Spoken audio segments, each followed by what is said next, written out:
Thank you so much for joining me, you guys. I appreciate that so much.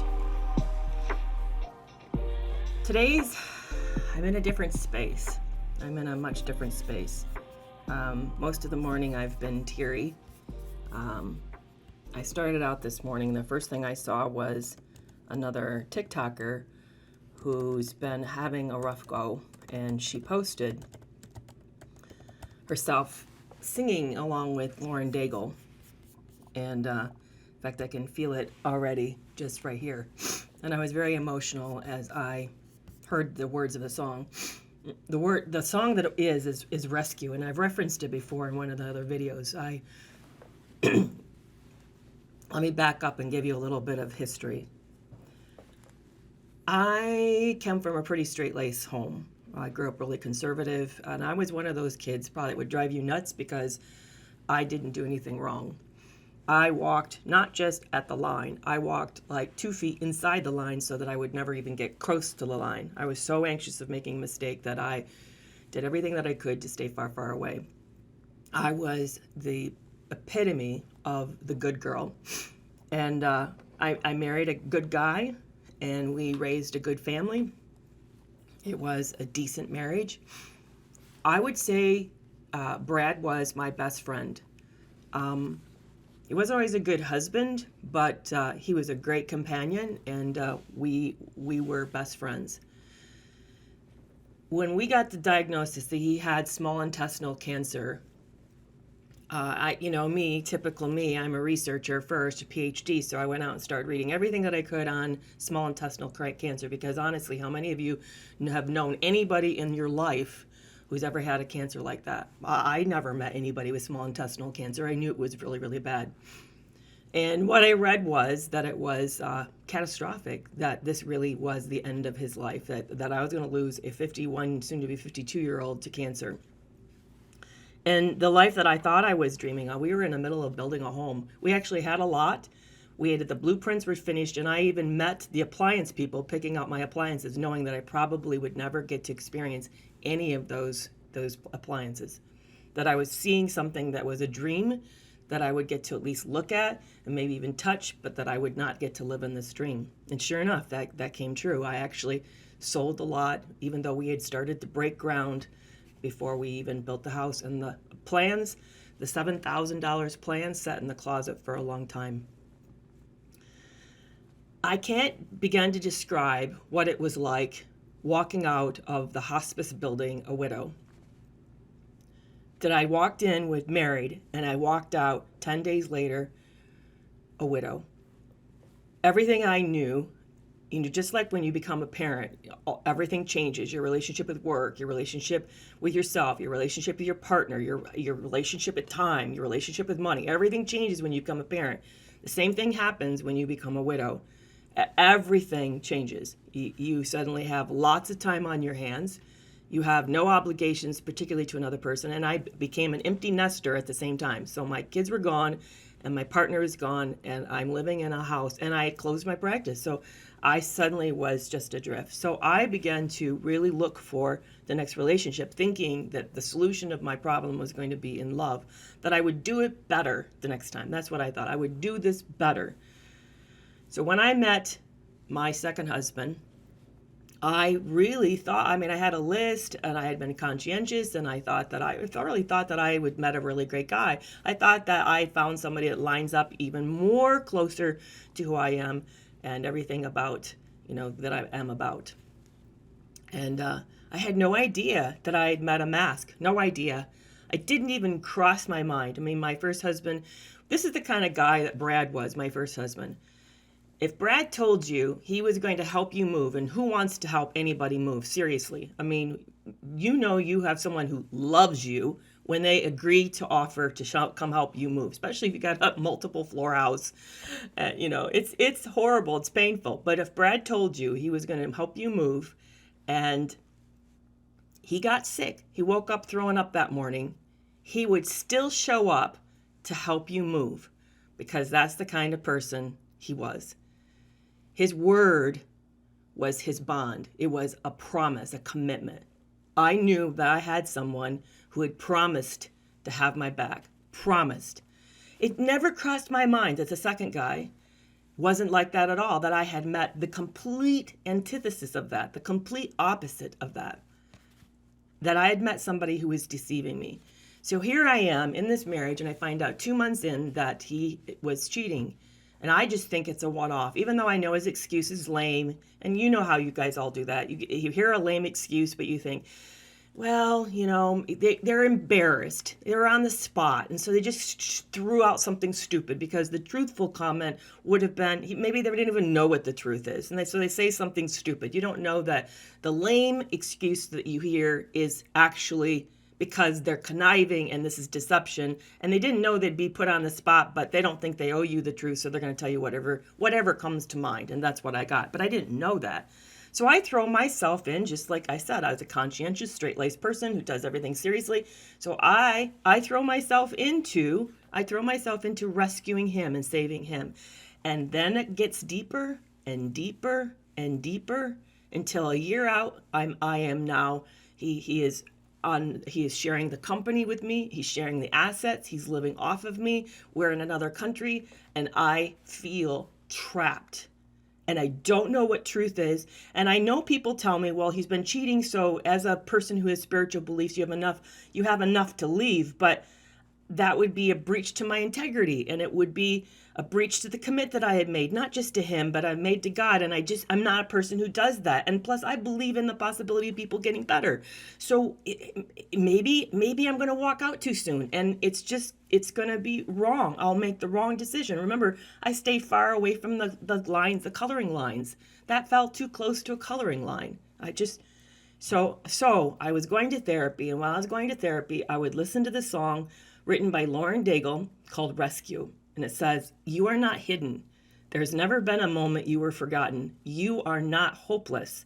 Though you've been broken, your innocence stolen. I hear you whisper underneath your breath. I hear your SOS, your SOS. I will send an army to find you. In the middle of the darkest night, it's true, I will rescue you." And I would listen to that over and over. I would sometimes scream it at the top of my voice, pleading for some out, some way, some clear out of this relationship. There had to be some way that would hold on to my integrity and hold on what was most important to me, and that I would know a clear answer of what was going wrong, and I would know I should walk out and leave. That's what I was looking for. So I began to do what I normally do, is I started to read more books, and I started to listen to webinars.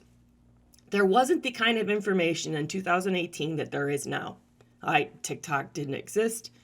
YouTube was there, but my ex controlled YouTube, and we watched car crashes and webcam, dash cam stuff. And I didn't know that there was a whole kind of area that I maybe have found. And I don't know how much would have been there in 2018. I don't really. But so I didn't really see that option. I tried to find Facebook groups, and I knew that he was a so-called claimed sex addict. That's what he said. So I did what I could do there. I thought he went and saw the pastor. Now I'm wondering if he ever actually did that. Probably he lied about that. He said he was seeing an AA mentor. I found out that now all is a lie, that he wasn't doing that either. So I thought we were doing the right things. What I didn't know is what you all have now. And that is the ability to understand the inside dynamics to narcissistic abuse and to understand the confusion. So when I put together this webinar on Why Can't I Just Leave, which is next Thursday, a week from today, and I'm so excited about it, guys. When I came across this book, I thought, this is the book. If I had had this book, I could have figured out what was going on. It held the answers. It told me why I was stuck. So I reached out to Dr. Kristen Milstead thinking, how awesome that here's what I was looking for in the middle of all of that. And it's right here. It's written in this book with this person who, here's another doctor. She's a sociologist who went through the same thing that I went through. And my book is about what happened. So if you want a good novel, which is not a novel, it's a true story, but you want a description of what happens on the inside, what it looks like, how it can happen even to a psychologist, that's what my book is. In a way, here's the companion book. So here's the description of how it happens. And then here's the handbook and how to wake up and walk out. Whoops, upside down. How to wake up and walk out. So that's why I created the webinar. I created the webinar for me, for the me that I was in 2018, who didn't know what was going on, who was lost. I knew he was a narcissist. We joked about it. He thought it was funny, but I didn't know that there was narcissistic abuse, and that there's this confusion that happens that makes you unable to make a decision, and that the confusion gets so thick that you actually have neurological damage now from the stress of it that's compromising your ability to decision make, organize your life, that you're living in a fog, and all this stuff that happens when we get into these toxic relationships. I didn't know that. In fact, we're just finding all this out now. Isn't that horrible? That why did it take this many? Why is it perpetual a myth? Guys, the idea that you're codependent and a people pleaser is a myth. It's a myth. It's not true, guys. It's based on observational information that came out of domestic violence shelters 40 years ago. 40 years ago. It's not even been much research. There's one big a sub-study done by Sandra Brown in 2014 that found out that actually victims of narcissistic abuse are incredibly intelligent, sophisticated, together people that decompensate, that fall apart as a result of the relationship, not because that they weren't together in the first place. How toxic is that? That even the things that govern the way that we think about this condition, about the abuse, is based on observation, non-researched information that is old and has been built on foundations, and that we just then perpetuate is true to where there's even an industry now about trying to help all us codependent people. You're not codependent. Unless you're living with an alcoholic or a drug addict, unless you've grown up in an alcoholic home, you're not codependent. I'm sorry, you're not. You got into a relationship that what you thought was intimate, that you thought was two people building on a groundwork of a mutually supportive, reciprocal relationship, and you got duped. They lied. And the lie was so deep and so pervasive that it destroyed your sense of reality and caused incredible stress and confusion. That's what's been happening. That's what this book is about. That's what this webinar next week on Thursday evening is about. And I really hope to see you there. I really hope to see you there. If this sounds like you at any level, then we put this together for you. We put this together for the me that I was 4 years ago. So let me introduce myself. I came in really passionate today. I've been crying off and on all morning. So I've been, for some reason, I think this webinar is really stirring me up because of the why I organized it. I also know why, because I put out a video about couples in therapy, and somebody came in and said, "Oh, no, actually, I put out a video about gaslighting." And someone said, "Oh, I can tell you're bitter. You're a bitter woman. You've never forgiven him," which, by the way, is gaslighting. That's not the purpose of the video. Wasn't to get back to my ex, who will never see it. I mean, if I wanted to, that's not the way I would do it. But it caused me to think about how sad it is that how often maligned we are and how attacked we are, and where I was when all of this happened, and how confused I was. And the gaslighting, and that the gaslighting still persists for all of us. It still persists for all of us. And when people come in and attack our stories by telling us we're not healed, we're too traumatized, we're too difficult, we've not had any forgiveness, it's just people who are uncomfortable, who are trying to shut us up. So please be careful about that. So I'm going to now turn it over to you to take questions. I got Instagram and TikTok people here. I'm so thankful that all of you here. I'm Dr. Kerry McAvoy. I'm a licensed psychologist with over 20 years of counseling experience. These days, I primarily post narcissistic abuse content. If you have a question for me, put a thumbs up ahead of your comment or your question so that I know you're talking to me. I would love to talk to you, but I want to tell you I'm going to do something special at the end. And I know this may not be everybody's cup of tea, so I want to warn you so that you have an option to opt out, or if you really want to hear it, you have an option to stay. And that is when we get close to 1:25. So in other words, in about 35 minutes from now, I'm going to read to you the first entry of a new book that I want to write. And it is for those of you who don't know, if you've never Googled me, was a Christian devotional writer first. I've published 4 devotionals, and then I published this book. So, so I have other works out there. I don't talk about it because, well, one, this is just not the platform to talk about it, but also because I feel like I'm not a poster child for Christianity. If you read any of my blog articles, you're going to know that right after I got done with that marriage and right after I got out of when I was widowed, I deconstructed a lot of my faith, and I went awry. I make a lot of Christians uncomfortable. That's the truth of it. My lifestyle, what I've done is makes people uncomfortable. I got a lot. You would not believe the biggest flack I got from my book, Love You More, was from the Christian audience. They actually was, some of them were hostile. It was really actually very painful. So I don't do that because I don't really know how to integrate both worlds very well. And I also don't know how to integrate my brokenness very well. But I have a new idea. And the new idea is to write 30 days of meditation for those who are coming out of a narcissistic abusive relationship or narcissistic abuse in general. 30 days of it. You know how they do like these 30 days of meditation for people who are working through some kind of sobriety program? So you can buy these meditation books. So I'm thinking about doing something like that. And I have an entry that I read, and here's the rest of the story about it. So I'm going to do that at 1:25. I'll read that. So if you're not into that, then you can exit. But this journal I wrote on May 15th. I'm going to tell you, get choked up. I dated when I wrote it. My sister was doing really bad. I didn't know at the time she probably had liver failure and kidney failure and that she was dying. I didn't know that. But she was really, really blue, really depressed. And we talked a lot. Sometimes we talk every day. So losing her has been just this really huge loss for me. So I read it to her. I read the early version of it to her, and she got to crying and said, "Please send that to me. I need that today. I'm really down, and I really need that today." So I did. So she got to see it. So I will probably call this entry, Carmen's entry, just to honor her. And I'm definitely going to dedicate the book to her. So if you'd like to hear it, it's short and it's a meditation. And if you're into that, please stick around at 1:25 and I will make sure to read that. But now I'm going to jump over to your questions and pull myself back together. You'll laugh at this. Did you guys know that crying ruins false eyelashes? So I was glad when I put these on today because they're about done anyway. So if I ruin them, I ruin them.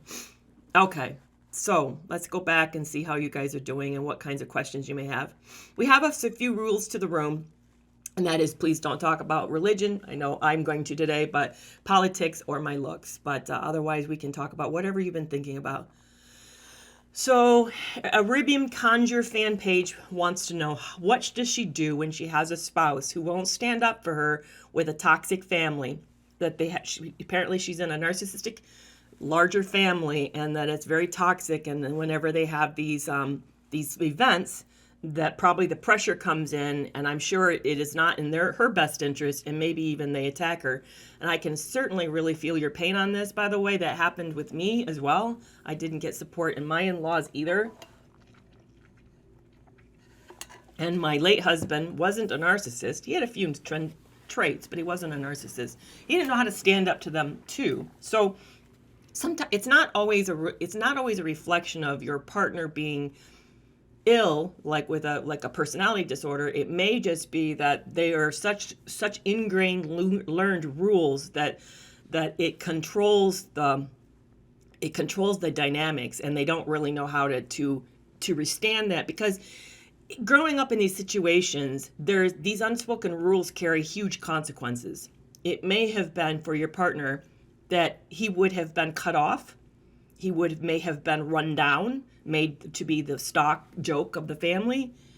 It may have, it may have been he got punished. So there's a lot of things that can happen in families. Families are very tricky, powerful system.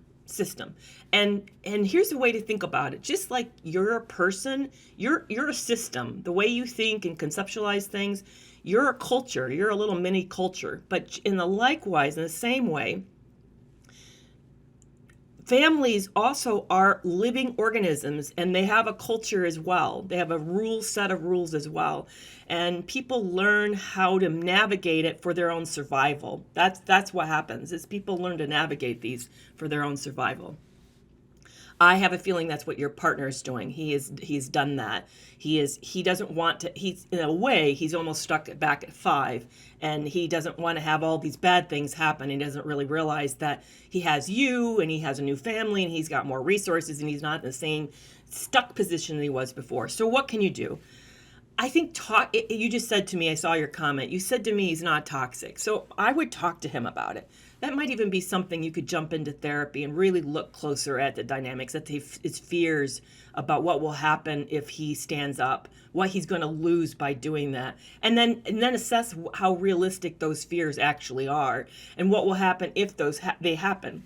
So I've done the same with my own family. I've taken some stands on stuff, and I'm going to tell you honestly, it's not been easy. Not going over well. It's not going over well. They're angry. My family's now angry, and there's been consequences to that, to me having healthier boundaries. So his concerns could be absolutely legitimate, completely legitimate. That's why it's so important to talk about what you two will do to cope with the losses, if there are real losses, and there may actually be real losses. So that's how I would handle it. I would handle it as his supporter. But here's the tough part. So I have a few hard pieces of advice for you. The hard part about all of this is that means you're going to have to be patient, because you're not in control of the situation. He's in control, and it's going to be on his timing, not your timing. So he probably will not be as ready for him to do something as fast as you're ready. That means it takes a lot of patience, So I just want to warn you to be aware of that, and just find a way within yourself to know how you're going to cope until there's more. He can move them. Yeah, you want him to block them, and yeah, that may be something he's not ready and won't be ready for a while. It takes time to get to those places. So that's your work. Your work is to figure out how you're going to stand beside him and support him while it feels very, very toxic. So yeah, that's the hard part. People don't act in the timing that we want or always in our best interest, but we're all grown-ups, and we all have our own internal resources. And so you can find ways for you to support yourself in the midst of this, and how to draw healthy boundaries that aren't hurtful, don't make things worse for him, but also take care of yourself at the same time. I want to talk about something. I know there's questions coming in on Instagram, and I'm going to jump over to Instagram, but I want to talk about something on TikTok. There's now subscriptions. So I just saw Roller Coaster of Love subscribed. I also had a subscriber on Tuesday.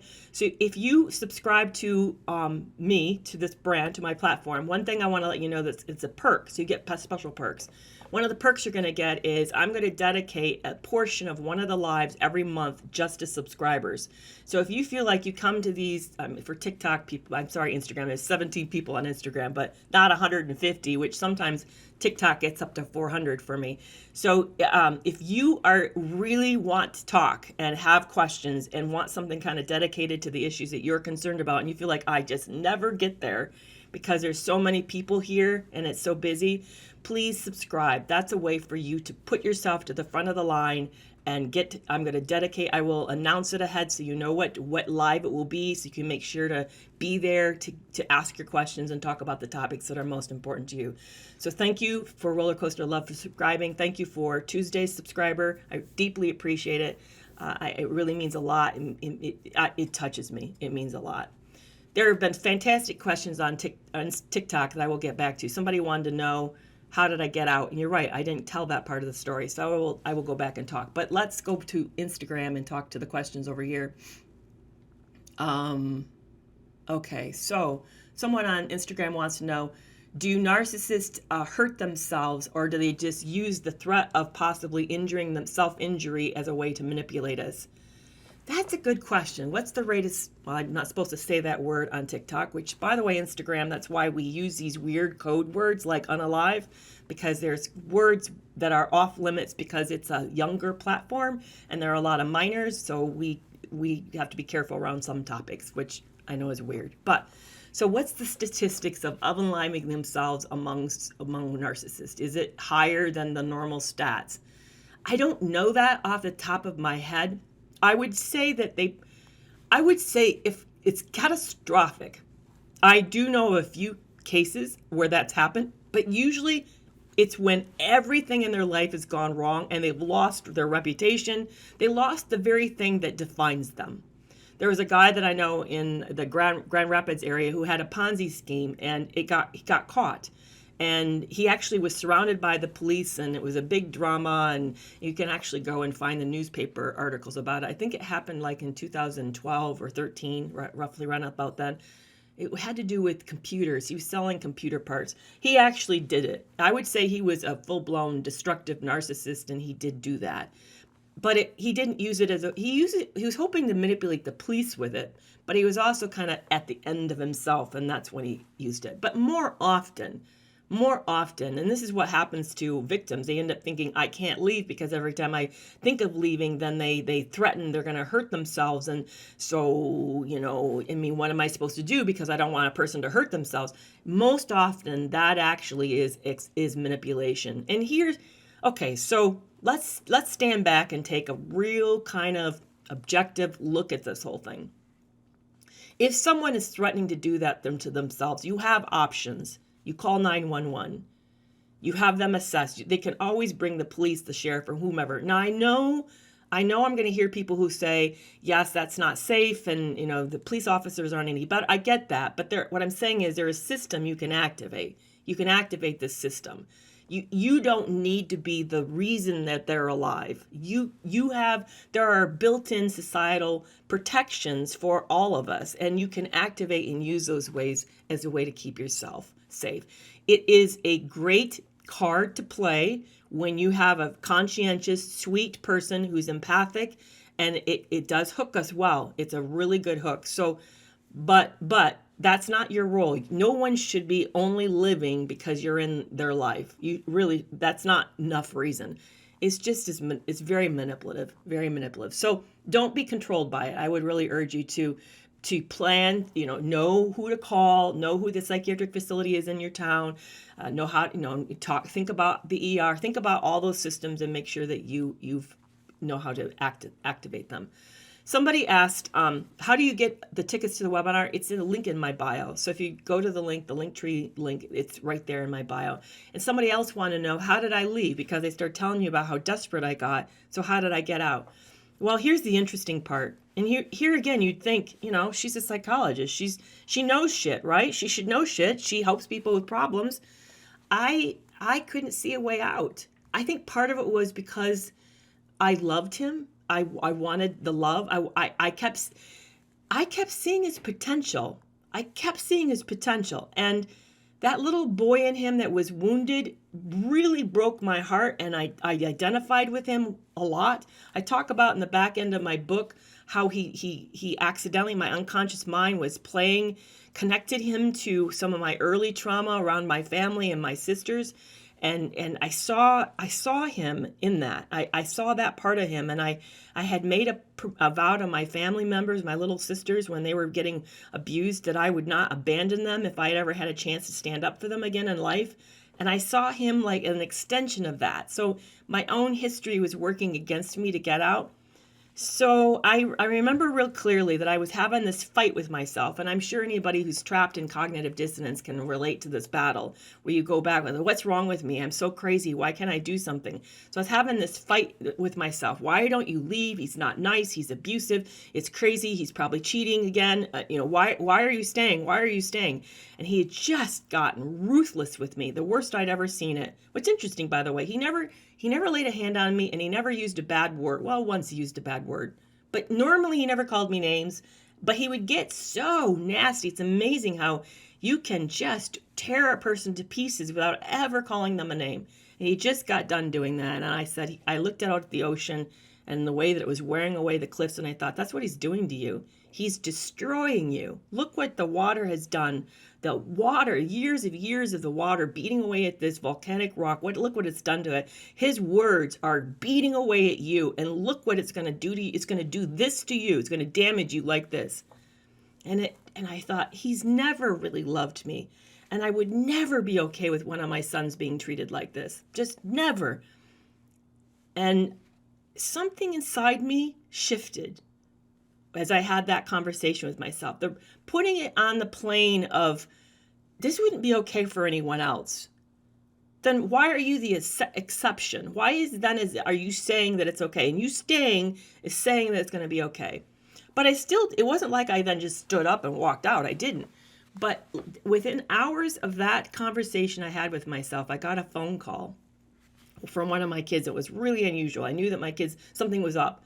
And I got a phone call that my youngest called me and said that my oldest was super ill, was acting strange. And I urged him to get into the ER immediately. And within hours, they called me back and he said, yeah, he's in ICU. He's so ill, he's in ICU. And then as I started to make my way home, I got the call midway in the flights that he had cancer, that my son had cancer. Yeah, it struck my family, my immediate family, twice. And I knew when I heard that diagnosis that my life was changing again. And I knew the decisions I was going to be making as a mother would be decisions that would not preserve this relationship, that those decisions would finish destroying this relationship. And I was okay with it. I knew that in fact, I got there and my son woke up just enough to recognize I was there. And he grabbed my hand. He was only semi-conscious. He doesn't remember saying this. He grabbed my hand and said, please, Mom, don't leave. Please, Mom, don't leave. And I said, I'm going nowhere. I'm come home. And that was it. And sure enough, 2 weeks later, my ex fled. He returned back to where we'd been living, let me know a short time later that the marriage was over. I figured that. I was okay with that, and we moved right on. So that's how it ended. So let's go to the next question over here on Instagram. Thank you guys for your patience on me talking a lot today. There's been so many comments, but not a lot of questions. Oh, here we go. Yeah, so someone said my son has moved back in and he's definitely narcissistic, and I'm on the family property that the family's owned for 50 years, and now he's controlling and explosive. So what do we do about that? Well, one of the things that gets into a lot of issues for us is that we really want things not to change. We don't want the larger circumstance to change, but we want our situation to get better. We want people to change, but our situation not to change. And so we're looking for an out that will preserve both. Maintain that relationship with the person and maintain our circumstances the way that they are. And that doesn't work. As you well know, it doesn't work. So what we usually do, if you start to watch yourself, you're doing everything that you can do in order to preserve all of it, which means you keep trying to get them to get motivated to get help. Don't you want to be different? Don't you think there's a better way to do this? Don't you think you'd be happier if you did X, Y, Z? We do all of these negotiating, hoping that we somehow convince the person who's difficult to be better, be different, be easier to get along with. And that doesn't work. People don't get better because we want them to get better. They only get better. Here's the uncomfortable truth. Think about every change you've ever made in your life. You have always made change because something happened that made you very uncomfortable, feeling ashamed, or it hurt you deeply. It took pain or loss for you to do something different. And that's how change happens. It doesn't happen any other way. It takes pain for someone to do something different. So how do we, as those around this person who are hurting because of what they're doing, get them to the place where they're in pain that they make things different? You can't talk a person into help. You can't talk a person into change. I've tried. I'm the queen of trying. It has never worked. And then I've even been in here. I had people come into the office wanting change and then still never making the change. What's that about? Here they're paying me. You'd think that the cost of the appointment visit would be enough pain for them to say, whoa, I don't want to waste time and I don't want to waste my money. And I drove here. Let's make use of it. But they don't even many times don't even make use of that. That's why we come back to boundaries. But none of us wants to do that because it affects us too. We have this image of what we want life to be like. And we don't want to, setting a boundary means we have to give up on that too. It's not just we protect ourselves. Everybody says, just walk out or protect yourself. It's just simple. No, it's not simple, because you're going to have to give up on some of the ideas that you really want, or the dreams that you really had, or the relationship that you'd long for. You're going to have to give up on that. It's not going to happen that way. So that's what we get stuck in. We don't want to deal with the losses. We just want all the good part. And the only way to make it work, unfortunately, is we have to set the boundaries and then cope with the losses.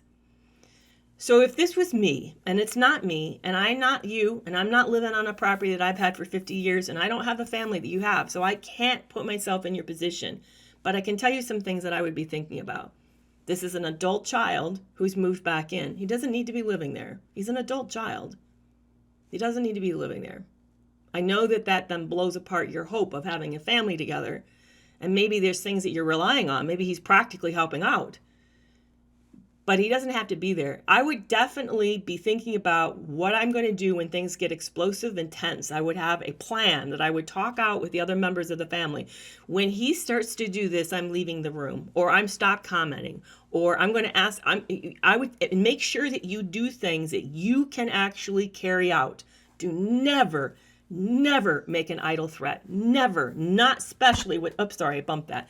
Especially not with toxic people, narcissistic people, sociopaths, or psychopaths. Because once you renege on your word, then they know that they can get you to do it again, and they will make your life a living hell. They will push you to the end, and so that you do it again. They will up. You've just now upped the ante, up the bar, and they're going to exceed it, and it's going to be worse because they know that you possibly will cave, and they'll make you cave again. So never say something that you can't actually do. Whatever you do, you need to be ready to do it. So don't say it if you can't do it. That's why my people kept wanting me to say, next time your partner cheats or texts anybody, you need to say you're going to walk out. Well, you need to then kick him out. And listen, guys, I was living in another country. I didn't have friends. I didn't have another place to go. I mean, I had my options. They were acting as if I was in my hometown with my family nearby, and I didn't have that. That wasn't what I was living in. So I never said that because I couldn't do it. So I didn't do that. We only did things that I knew I could carry out. I knew that. So you'll have to think about what those things are. You'll really have to. But I just want to let you know, I understand the losses. I can even just the way you phrased your question. I can tell how important and how painful this is. I got to hear, so part of my continuing education from my credentialing is that I have to do so many hours of education every 2 years. So I was finishing up on it, and I was listening to Greg Lester. Got to hear Dr. Greg Lester, part of the DSM-5 DSM-5 committee group on the personality disorders. He said, and he works with narcissists. This is his full-time job. He specializes with cluster B personality disorders. He said the only way that they change is that they have to experience pain and deprivation. They need to have a sense of practicing the new skill sets to really exercise those muscles that they don't have because of the wiring of their personality in order for them to become different and grow. So that's what has to happen is they have to experience pain and deprivation. Therapy doesn't otherwise work. Talk therapy does not work. Insight therapy is not going to work. So it won't work in your situation either, unfortunately. But I want to know, as a mom, I hear you and my heart hurts for you. So let's take a question over here on Instagram.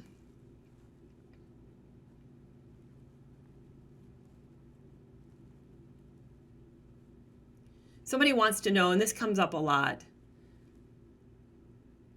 how do you get out when you have family, when you have children together? Yeah, that's tough. And I also suspect a lot of us at the same time are experiencing financial abuse. So not only do you have a kid, but you're probably staying home, taking care of the kid. Maybe you gave up your career. Maybe you even stopped your education, so you don't have the credentials you need to have the job that you thought you'd have. So you're very dependent on this person. It's tough. There is I wish there was just this book. I could say, here's the steps, do these things, and then you'll be free. Or I wish that we could just create new situations for people.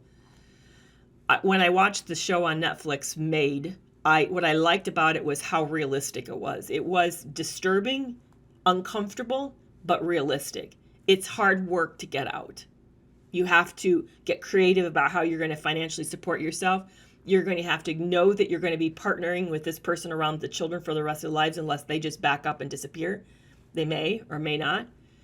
You're going to know that they're going to make sure it hurts you, whatever you do, that they're going to make lots of threats and level things against you and probably hurt you on something that's very, very important to you. You just need to be prepared for that. It is not easy. It's not easy. What I would do is this. I would enlist your friends, your family for support. And maybe you feel you've exhausted them. Maybe you have exhausted them, but I would list them to let them know that you're planning to get out and that you need your help and that you're putting a plan in place and this is the role that you want them to play. And then I would begin to prepare to move to myself to be readiness in it. And I want to really warn you on something because to me this seems like most people would think of it, but most people don't because I've actually seen it in the office. Please see an attorney before you make a single move. You think you know the law in your area? You probably don't. There's probably some little piece of it that you're fuzzy on it that you don't fully appreciate. You need to know from the mouth of an attorney who's being held to the code and understands the law, limits of the law, can tell you what you can and cannot do and how it will and will not work. You don't have to decide to leave. Just know the truth, know the laws so that you don't I have seen people make decisions based on what they thought they knew and ended up being terribly wrong and having horrible consequences as a result of that. So please get legal advice.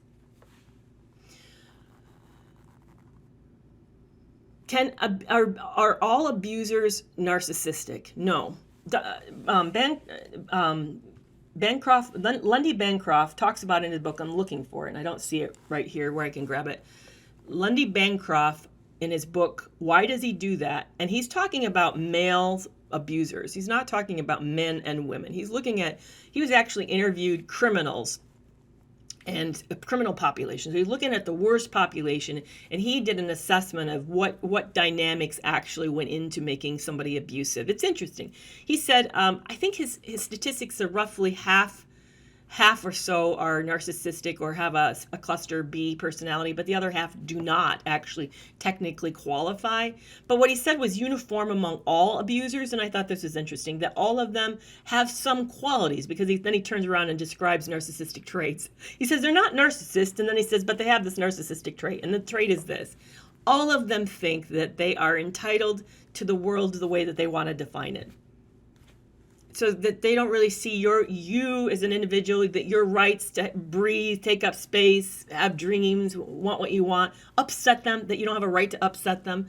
They don't see them as the right to do that, and therefore they see themselves as specialists. Yes, I'm talking about men. The population was specifically looking at male criminals. That's who I'm looking at. It was Lundy Bancroft. So it's a great book. So if you want to read into more about that population, it's a fascinating population.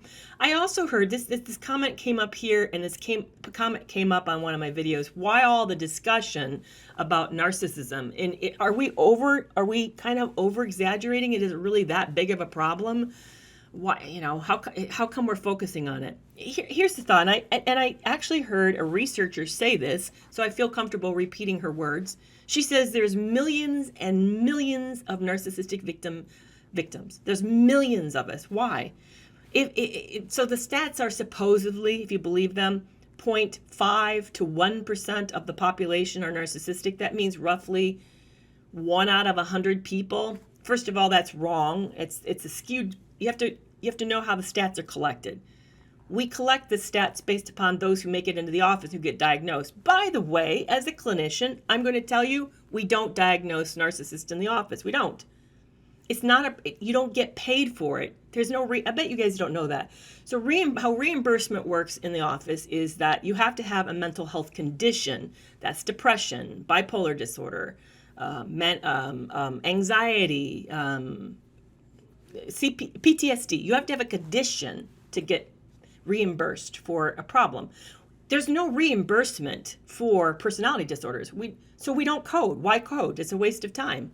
It's meaningless information that's being and it goes into your record, by the way. So now work maybe possibly can see it, and it carries with you for the rest of your life. We're mindful of that. I don't want to hurt you that way. I'm not going to put down BPD on your chart. Why would I do that? It serves no purpose. There's no reimbursement. So I'm telling you, we're underdiagnosing it because it serves no purpose. Okay, there's the first problem. Second problem is, how many narcissists do you know go get help? I don't know many. I've seen a few, and I've seen thousands of people. I can probably count on the number of two hands the number of narcissists I saw in all that time. Most of the time is because they don't have a problem. Everyone around them has a problem, and they don't know what your problem is, because in their mind, everything's just hunky-dory. So you're the one with the problem. So if you don't like the way things are, you go get therapy. That's what they say. Again, we don't come into therapy. Where is the stats coming from? It's coming from those who go to therapy, who get diagnoses where we're not diagnosing them and they don't go to therapy. So 1% is a real number? It's not a real number. It's not. I would say, based upon just me moving through the world and then encountering people, and the number of people that I meet that I think are pretty I have a feeling we're running closer to 10%. 10, maybe 15% of the world's narcissistic, or pretty significantly narcissistic, maybe not all the way to NPD, but they're moving into that realm. So if we take that, let's say on the low end, let's say that I'm right. There was a meta study that said 7%. And I think, again, that meta study is based on stats that are coming in that I just told you are skewed. They're not accurate stats. So if we're using my low percentage of 10%, and how many people do you know narcissists have relationships with? A lot. Especially if they're cheaters. They're having a lot of them. So let's say they go through roughly 10. So if you have 250, let's use 300 million adults in the United States, 10% of that makes 3 million. 10% is 3 million. Times 10, we're back up to 300 million victims. That doesn't really quite work out, doesn't it? That says that all of us have been abused by narcissistic abuse as adults. So anyway, you get my point. I'd have to sit and do I know my friend Lisa Sony actually did the stats. She actually broke it down, figured out how many there are. It was an astonishing number. It was a horrifying number. So are we over talking about it? No, we're not over talking about it. Actually, to me, someone who says that's a form of gaslighting. That's what they're doing, is they're invalidating all of us as having a complaint. They're saying, you know what, you're making a big deal about nothing. It's not really that significant. Why don't you just shut up about your platform? Because why are you giving so much attention? Meanwhile, I can come onto a live and have over 400 some plus people on a small platform. I have a small brand, guys. I am not very large. And I can pull in that many on this topic. That tells you there's a problem, that many people want to hear what I have to say. Oh, anyway. Yeah, I find that. Now, I know that Rabian is asking another question, and it's really, really important because she's now doing all caps. How do I respond when my narcissistic mother-in-law says others in order to say shit about me? I would not say anything. I would just shut down and walk out. You can't stop somebody from smearing you. You can only give it power and credibility by letting it bother you. Let me say that again. And I need to hear this because I do the same thing that you probably do. Whenever I respond, I'm giving it credibility and power over me. I'm validating its worthiness to have a response. Your best defense is to act like it was never said and act like you don't care. That's your power, is to give it no power. But you can't control what people say or don't say about you, except to know that this woman is a frenemy. She is not a friend. She is not a friend, so be careful around her. Yeah, be very, very careful. So Dr. Ramani recently estimated she believes that narcissism is at epidemic proportions at nearly 50%. I wouldn't be surprised. I think it's a problem of our age, and I think there are a lot of kind of zeitgeist, kind of societal, global factors that are coming in that are causing this to become an escalated problem. And one of them is that I think that the ability to be anonymous online and have interactions with other people that we don't have any accountability or responsibility for how it impacts them is causing detrimental consequences to our youth, especially to the male youth who already are not being taught how to handle complex emotions, they're not having to respond, interact normally in social situations. They can live entirely online and not have to have any consequences to their behaviors online. And I know this is a very politically hot topic, but I think the way that we're treating explicit graphic parts of our lives, again, I'm being careful because of TikTok, the degree that we can consume that material as if people are consumable causes a tremendous objectification of both men and women, and I think it's doing terrible damage to all of us. Terrible damage. Especially when you integrate violence and aggression with what should be beautiful and love, and they are being welded together in the minds of so many people because of what they're partaking on online. You are bonding yourself. When you watch that content and engage in that content, you are making neural pathways of connections that are impacting what you think is love, intimacy, and desirable and desire. You're binding those, cementing those, actually hardwiring those so that then becomes what turns you on in the future. I saw it in my ex. He has destroyed himself that way. Destroyed himself so that a normal, healthy relationship for him is not possible. Not possible. And I have literal proof, physical proof, it is not possible for him. Please guard yourselves. Please guard yourselves. Be accountable. Have real relationships. Realize that the person on the other end of that video or that comment is a walking, living person and has feelings. Think about the fact that whenever you engage with an image, that is a real person who is somebody's sister, mother, brother, or parent. Please, we need to begin to really wake up to this. So yes, I think the numbers are exploding. Okay, so as I promised, for those who stuck around, and I know not everybody wants to hear this, and that's okay, but as I said, I started out first as a Christian devotion writer, and I'm thinking about writing a new book, 30 Days of Meditation for Narcissistic Abuse Survivors Who Are Healing. And I'm thinking about like something you could read each day. And I wrote my first one. I started writing a second, but I haven't had time, and I will find more time. So I'm going to read that as a way to end today. And this is what I read to my sister shortly before she fell ill and then passed away, and she really needed to hear it. Maybe you need to hear it too. So here it is. It's a Christian perspective. And it's a dialogue between the writer and God. This is how it is. So you'll hear this back and forth. I feel so alone, God. Are you there? I've been sad. Maybe it's more of an emptiness that worsens when I'm alone. I try to keep busy, do something, anything to keep my mind off of the flat nothingness that dulls and weighs me down. It's hard to slow down, to sit in the quietness. The niggling dis-ease comes back, making my bones throb. The ache burns hotter like molten lava as it spreads down my abdomen and up my neck. I'm scared and lost. The darkness is suffocating. Fear blocks my ears. Are you there? Where can you go that I am not already there? I hem you in. You're wrapped in my embrace always. Psalms 139. Then why do I feel dried up, so barren? Will this emptiness last forever? I don't think I'll survive. Friends and families try to help. Their pretty sounding words of comfort clang in my ears and jangle my nerves.